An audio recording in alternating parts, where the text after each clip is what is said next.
ফলে সংবিধানে নাই। বাংলাদেশের বিদ্যমান কোনো আইন কি বলছে যে প্রজাতন্ত্রের কর্মচারীরা যে বিষয়ে ঐকমত্য তৈরি হয়েছে সে বিষয়ে জনগণের কাছ থেকে হ্যাঁ ভোট চাইতে পারবেন না? কেউ কেউ বলতে পারেন? আমার মনে প্রশ্নটা ছিল। অধ্যাপক ইউনূস আমাকে যেহেতু বিভিন্ন কারণে বিভিন্ন সময়ে বিভিন্ন দায়িত্ব দিয়েছেন, মাননীয় প্রধান উপদেষ্টা তিনি আমাকে জিজ্ঞাসা করলেন যে রিয়াজ এরকম অনেকে বলে টলে বা আমরা যে প্রচার করব, তবে স্যারকে যেটা বললাম যে স্যার আমার জানা মতে আমি বিভিন্ন দেশের গণভোটের ইতিহাস জানি, যতদূর জানি রাষ্ট্রবিজ্ঞান পড়ার সূত্রে ছাত্র হিসেবে আমি তাতে বাধা দেখি না, কিন্তু এটা আইনি বিষয়। তো আসেন আমরা সংবিধান এবং আইন বিষয়ে যারা অভিজ্ঞ তাদের কাছে জিজ্ঞাসা করি। তো আমরা একটা বৈঠক করলাম, যারা সংবিধানের সঙ্গে গবেষণায় যুক্ত, আইনজীবী যারা সংবিধান বিষয়ক বিভিন্ন রকম মামলার সঙ্গে যুক্ত ছিলেন আছেন, এবং বিচারপতিদের, তাদের নিয়ে বসে জিজ্ঞাসা করলাম এই ধরনের কি কোনো বাধা বিঘ্ন আছে? ওনারা আলাপ আলোচনা করে বললেন না, এরকম কোনো বাধা বিঘ্ন নাই। কারণটা কি? সংবিধানে থাকারই কথা না। তাহলে আরেক এন্ডে কি? সেটা হচ্ছে আরপিও, নির্বাচন পরিচালিত হয় আরপিও, তাই তো? আরপিওতে আছে না, নাই। তাহলে বাকি থাকলো মাঝখানের জায়গাটা। এই যে আদেশ দেয়া হয়েছে, যার অধীনে এই গণভোটের অধ্যাদেশটা জারি করা হলো সরকারের পক্ষ থেকে, জুলাই জাতীয় সনদ 2025 বাস্তবায়ন সংবিধান সংস্কার আদেশ 2025, সেইখানে কি বলা হয়েছে যে এটা বাধা দেওয়া যাবে না বা হ্যাঁ ভোটের জন্য প্রচার করা যাবে না বা বাধা দেওয়ার জন্য এইটা হবে ওইটা হবে, কিছু আছে? নাই। গণভোট সংক্রান্ত যে অধ্যাদেশ দেওয়া হয়েছে সেখানে কি বাধার বিষয় আছে? নাই। তাহলে আইনিভাবে যদি আপনি বিবেচনা করেন, বাংলাদেশের বিদ্যমান আইন কোনো অবস্থাতেই প্রজাতন্ত্রের কর্মচারীদেরকে এই বিষয়ে কোনো রকম বাধা দিচ্ছে না যে আপনারা হ্যাঁ ভোটের কথা বলুন। এবার দ্বিতীয় ডিমেনশনটায় আসি। কেউ কেউ বলছেন আইনে বাধা নেই, নৈতিকভাবে বাধা আছে। কিসের নৈতিক বাধা বলুন তো আমাকে?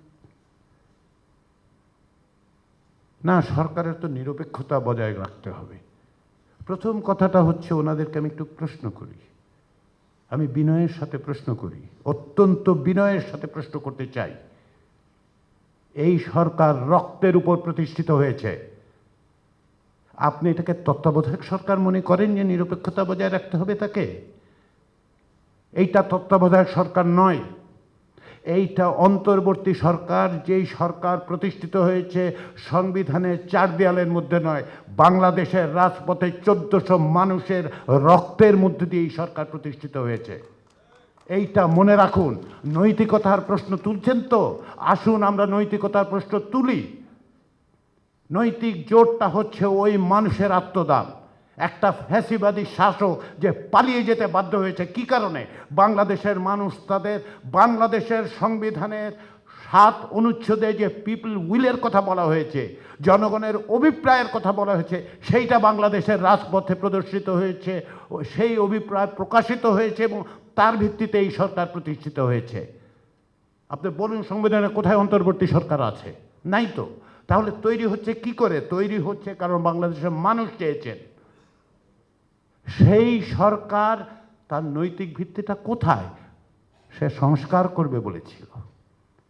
বলা হয়েছে প্রথম দিন থেকে অধ্যাপক ইউনূসের নেতৃত্বাধীন সরকার সুস্পষ্ট করে বলেছেন যে তাদের দায়িত্ব হচ্ছে 1 নম্বর সংস্কার, 2 নম্বর বিচার, যারা মানবতা বিরোধী অপরাধ করেছে তাদের বিচার, এবং 3 নম্বর হচ্ছে নির্বাচন। নির্বাচন সরকার করেন না, নির্বাচন কিন্তু সরকার করেন ওই অর্থে যে নির্বাচন কমিশন করেন। সরকারের প্রজাতন্ত্রের কর্মচারী হিসেবে আপনাদের কাজ কি? সেটা নিশ্চিত করা। যারা আইনশৃঙ্খলা বাহিনীর সঙ্গে যুক্ত, যারা নির্বাচনের সঙ্গে যুক্ত, যারা অন্য প্রশাসনের সঙ্গে যুক্ত, তাদের কাজটা কি? ফেসিলিটেট করা। নির্বাচন কমিশন সেইভাবে প্রস্তুতি নিয়ে তার তফসিল অনুযায়ী সে সমস্ত রকম কাজ করছে। সরকারকে এখন বলতে পারবে নির্বাচন কমিশনকে এইটা করেন, ওইটা করেন, সেটা করেন, না, করছে না, ফ্যাসিলিটেট করে তার দায়িত্ব দিয়েছে। দ্বিতীয় কাজটা কি? মানবতা বিরোধী অপরাধী যারা, তাদের বিচার নিশ্চিত করা। সরকার বিচার করেন? বিচার তো করে আদালত। তাহলে সরকার কি করেছে? সরকার, অন্তর্বর্তী সরকার মানবতা বিরোধী অপরাধে যারা অপরাধী তাদের বিচার প্রক্রিয়াটা যাতে নিশ্চিত হয় সেজন্য যা যা করণীয় সেটা করেছে, সেই কাজটা অব্যাহত রেখেছে। তাহলে আর বাকি কি থাকলো? সংস্কার। সেই সংস্কারের ব্যাপারে সরকার কোনো কিছু চাপিয়ে দিচ্ছে না। সংস্কারের জন্য 11টা কমিশন করা হয়েছে। 6টা কমিশনের প্রতিবেদন থেকে রাজনৈতিক দলগুলোকে 116টা বিষয় তুলে দেওয়া হয়েছে, যেগুলো বিবেচনা করুন। তার মধ্যে যে সমস্ত বিষয়ে একমত হওয়া গেছে, ঐক্যমত্য তৈরি হয়েছে, তারই ভিত্তিতে 9 মাস ধরে জাতীয় ঐক্যমত্য কমিশন আলোচনা করেছে। করার ভিত্তিতে রাজনৈতিক দলগুলো যখন জুলাই জাতীয় সনদে স্বাক্ষর করেছে, তারপরে সরকার বলছে যে এইটা আমরা জনগণের সম্মতি চাই। কি কারণে চাই? কারণ এটা ভবিষ্যতের পথরেখা। এই সরকার এই সংস্কারের কিছুই বাস্তবায়ন করছেন না। অন্যান্য অনেক বিষয় বাস্তবায়ন করেছেন সংস্কারের, কিন্তু গণভোটে যা দেয়া হয়েছে তা বাস্তবায়ন করবেন হচ্ছে নির্বাচিত জনপ্রতিনিধিরা। যে কারণে এটা বলা হয়েছে যে আগামী জাতীয় সংসদ সংবিধান সংস্কার পরিষদ হিসেবেও বিবেচিত হবে, যাতে করে ওই ত্রয়োদশ জাতীয় সংসদ, যা সংবিধান সংস্কার পরিষদ বলে 180 দিন কাজ করবে, বাদ বাকি পুরো সময়টা ধরে কাজ করবে ত্রয়োদশ জাতীয় সংসদ হিসেবে, তাদের কাছে বলা হয়েছে যে তারা এইটাকে সংবিধানে সংশ্লিষ্ট করবেন। তাহলে এই যে আপনি বলছেন যে নৈতিকভাবে এটা পারে কিনা, যে সরকার প্রতিষ্ঠিত হলো রক্তের উপর, যে সরকার তার এজেন্ডা হিসেবে বলল যে এটা আমি সংস্কার করব, রাজনৈতিক দলগুলো সকলের সম্মতি পাওয়া গেল, একটা জাতীয় এজেন্ডা তৈরি হলো, তার চেয়ে নৈতিক ভিত্তি আর কিসে থাকতে পারে? আমাকে একটু বুঝিয়ে বলুন তো। এখন ওনারা যদি মনে করেন যে এইটা একটা তত্ত্বাবধায়ক সরকার, এটার কাজ হচ্ছে কেবল হচ্ছে 90 দিনে একটা নির্বাচন করে বাড়ি চলে যাবেন, এটা বিশ্বাসঘাতকতা হবে জুলাইয়ের যোদ্ধাদের সঙ্গে। বাংলাদেশের মানুষের নৈতিক অবস্থান থেকে এটা সুস্পষ্ট করা দরকার যে এই যে জুলাই জাতীয় সনদ, সেটা অধ্যাপক ইউনূসের সরকারের এজেন্ডা নয়, এটা কাউকে ক্ষমতায় বসানোর এজেন্ডা নয়, এটা কাউকে ক্ষমতা থেকে বাইরে রাখার এজেন্ডা নয়। আপনারা জনগণকে বলুন, তাদের হাতে 2টো ব্যালট দেয়া হবে, সাদা ব্যালটে তাদের মন মতো, এবং আপনারাও ব্যক্তি হিসেবে, নাগরিক হিসেবে আপনারাও নিঃসন্দেহে আপনাদের যাদের পছন্দ হবে, যেই মার্কায় পছন্দ হবে ভোট দেবেন। তারা আগামী 5 বছর ধরে সংসদে থাকবেন আশা করি, এবং সেই অনুযায়ী তারা যা যা করণীয় করবেন। কিন্তু গোলাপিটাতে দেয়া হবে রাষ্ট্র সংস্কারের ব্যাপারে আপনার যে ভূমিকা, সেই ভূমিকা পালনের সুযোগ। 30টি রাজনৈতিক দলের আলোচনার পরেও গণভোটের কারণ হচ্ছে 2টো। একটা হচ্ছে সব রাজনৈতিক দল সকল জনগণকে প্রতিনিধিত্ব করেন না, যারা আছে বাইরে তাদেরও প্রতিনিধিত্বের ব্যবস্থা করতে হবে, তাদেরও সম্মতিটা দরকার এর মধ্যে। আর দ্বিতীয় বিষয় হচ্ছে এর মধ্য দিয়ে, এই গণভোটের মধ্য দিয়ে ত্রয়োদশ জাতীয় সংসদকে সেই ক্ষমতা দেয়া হচ্ছে যে ক্ষমতা নিয়ে আদালতে প্রশ্ন যাতে না করা যায় যে তারা কি এত বড় সংশোধনী সংস্কার করতে পারেন। জনগণ যদি বলে দেন পারেন, তাহলে তারা পারেন। আমি বলেছিলাম থার্ড ডাইমেনশন একটা আছে, রাজনৈতিক। যারা বলছেন যে প্রজাতন্ত্রের কর্মচারীরা পারেন কি পারেন না বলছেন, তাদের আমি বলি রাজনৈতিক অবস্থানটা বোঝার চেষ্টা করুন। অবশ্যই কেউ কেউ ভিন্ন মত পোষণ করতে পারেন, তাদের সঙ্গে কথা বলুন, যুক্তি তর্কে বোঝানোর চেষ্টা করুন। কিন্তু যারা মনে করেন যে মিথ্যা তথ্য দিয়ে, ভুল তথ্য দিয়ে, বিভ্রান্ত করে গণভোটকে পরাজিত করার চেষ্টা করবে, তাদের বিরুদ্ধে প্রয়োজনীয়ভাবে আপনাদের নিজস্ব উদ্যোগে কথাবার্তা বলে বোঝানোর চেষ্টা করতে হবে। যারা ভুল বলছেন, হয় তারা বুঝতে পারছেন না, আমি এটা বিশ্বাস করতে চাই যে তাদের কোনো অসৎ উদ্দেশ্য নাই, বিভ্রান্ত হচ্ছেন। এই যে রাজনৈতিক প্রশ্নটা, যে আপনি প্রজাতন্ত্রের কর্মচারী হিসেবে আপনার কি এই দায়িত্বের মধ্যে পড়ে না যে আপনি এটা বোঝাবেন যে এই জিনিস আছে, এই হলে এই হবে, এই জন্য আমরা ভোটের কথা, হ্যাঁ ভোটের কথা বলছি।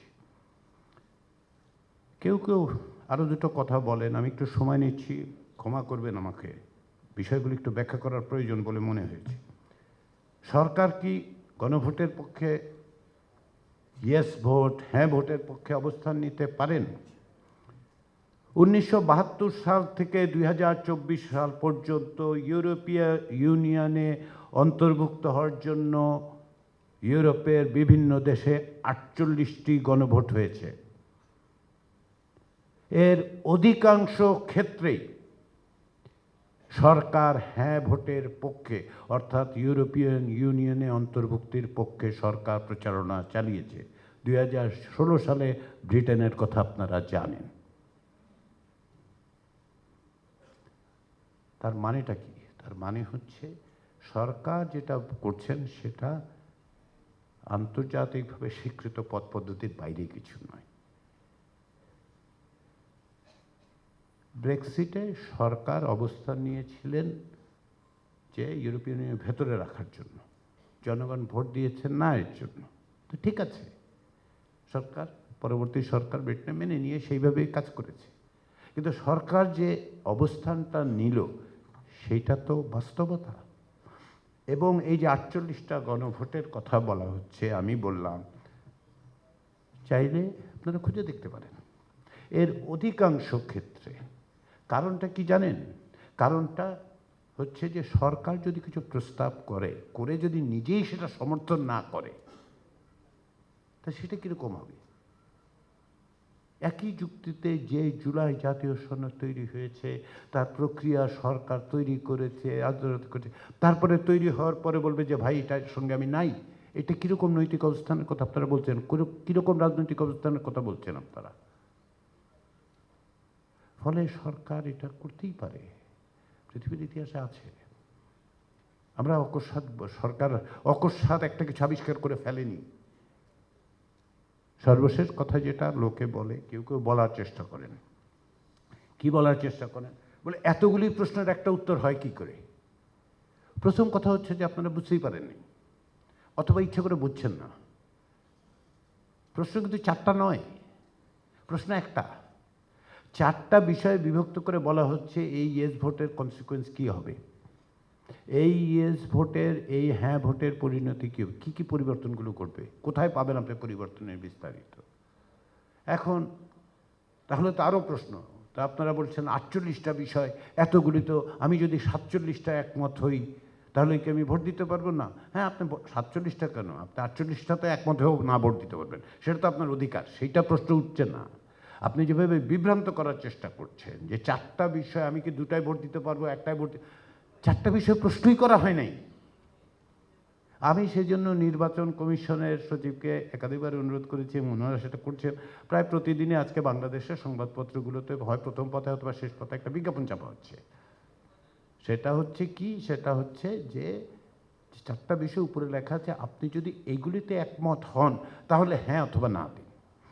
এখন এই যে তাহলে চারটা বিষয়, 48টা বিষয় যেভাবেই বললাম, তো এত বিষয় নিয়ে কি করে গণভোট হয় পৃথিবীতে? হয়, অবশ্যই হয়।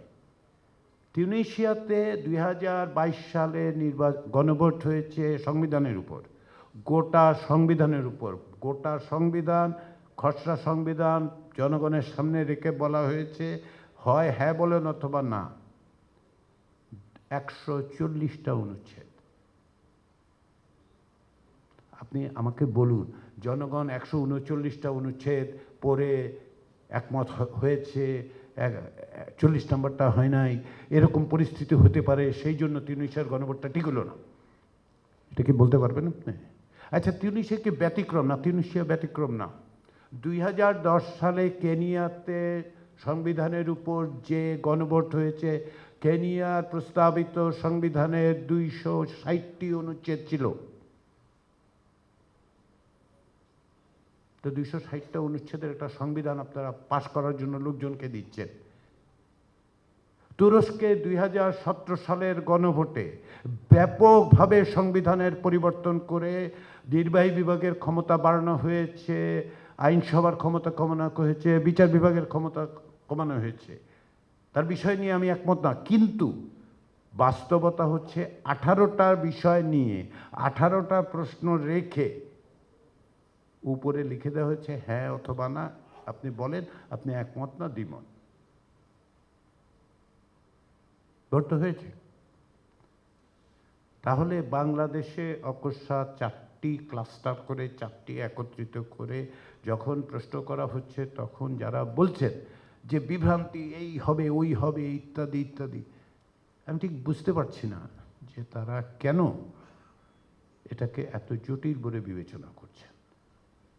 গণভোটে অধিকাংশ ক্ষেত্রেই মূল প্রশ্নটাকে বোঝার চেষ্টা করতে হবে। কেনিয়ায় নাগরিকদের কাছে প্রশ্ন ছিল আপনি সংবিধানটা চান কিনা। এবং সংবিধানের 260টা সবগুলো দেশে একমত হচ্ছে না, কিন্তু প্রিন্সিপাল, প্রধান মুখ্যভাবে এই সংবিধান জাতিকে যেদিকে নিয়ে যেতে চায় ভবিষ্যতে, সেটার সাথে কিছু একমত না একমত না, এটাই হচ্ছে প্রশ্ন। আমাদের জন্য হচ্ছে প্রশ্নটা জুলাই জাতীয় সনদে যেভাবে বাংলাদেশের ভবিষ্যতের পথরেখা তৈরি করা হয়েছে, যাতে অধিকাংশ রাজনৈতিক দল একমত হয়েছে, অনেক বিষয়ে সবগুলো রাজনৈতিক দল একমত হয়েছে, এবং প্রকাশ্যের অনুষ্ঠানে তারা অঙ্গীকারবদ্ধ হয়ে স্বাক্ষর করেছে, তার মধ্য দিয়ে ভবিষ্যতে যে রাষ্ট্রের অগ্রসর হওয়ার পথ, তার সঙ্গে আপনি একমত না একমত না, এটাই হচ্ছে প্রশ্ন। মনে করিয়ে দিই, আমি যে শুরু করেছিলাম না, একেবারে শুরুর দিকে সোহেল রানার কথা বলেছিলাম, মনে করুন যে এই যে জুলাই জাতীয় সনদ যা আপনাদের কাছে পৌঁছেছে কালো অক্ষরে ছাপা, সেটা আসলে রক্তবিন্দু দিয়ে লেখা হয়েছে, প্রাণ দিয়ে লেখা হয়েছে। খুলুন,